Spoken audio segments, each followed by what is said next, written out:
Is high blood pressure an urgent medical condition? The correct answer is not really.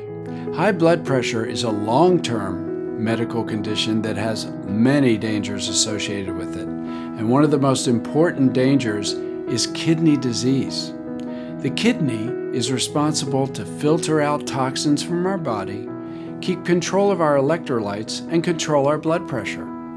But the little tiny capillaries in the kidney that filter our blood and make this happen can get easily damaged with a change in our blood pressure, and therefore can bleed and no longer be able to conduct the filtering that is so important to the maintenance of health in life.